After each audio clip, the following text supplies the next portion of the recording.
You said, sometimes what you see is not necessarily what you're getting, and sometimes you don't get the results based on the effort that you're putting in there.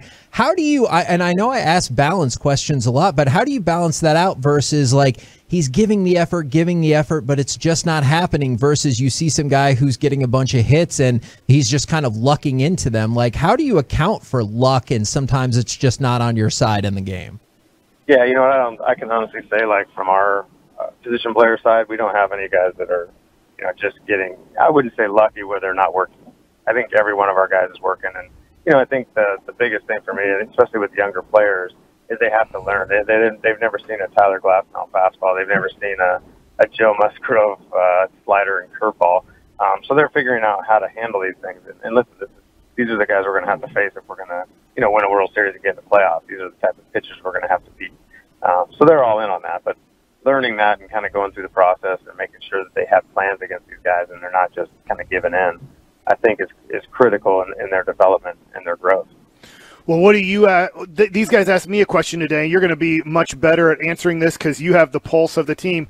They were asking, why is this starting pitching staff doing so well?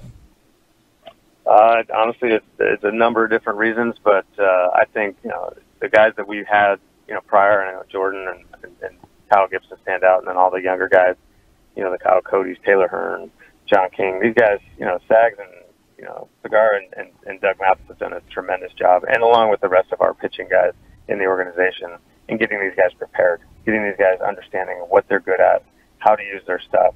And then obviously there's game plans and there's scatter reports we go off of, but we're really focused on our pitchers' strengths and them going out and executing it. I think we don't want to put these guys in positions to fail. So telling these guys go out and attack the strike zone.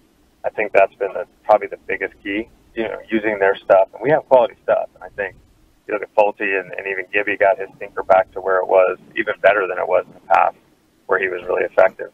And Jordan Lyles, both his breaking balls are much better than they were last year. So it's honestly a lot of different things, but I think just the work that these guys and the attitude and the effort these guys have put in to kind of create where we're at, I think it's the reason why we're having a ton of success. Rangers manager Chris Woodward joining us here on the KNC Masterpiece on 105.3 The Fan. And I presume you've heard of Dane Dunning. He's done a pretty good job for the Rangers this year so far.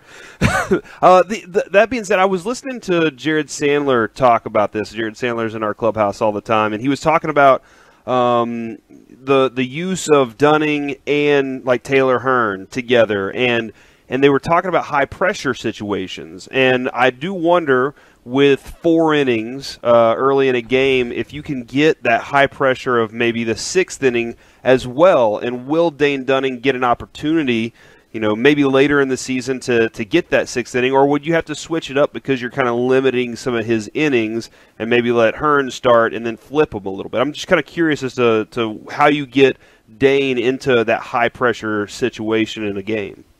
Yeah, you know what, I think that's a good question. I think with these younger guys, especially Dane and Taylor, kind of come to mind, and Kyle Cody, if we ever put him in the rotation, or even Benjamin.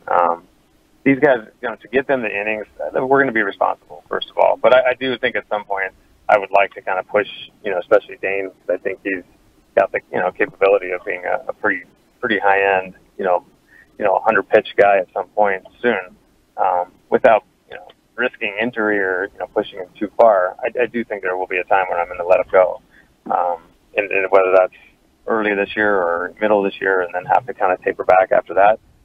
We'll see, but I definitely want to try to push him at some point, get him to that 80, 90 pitch mark, and see where we go from there. But same with Taylor Hearn and Benjamin and all the other guys that are kind of filling in those roles as well.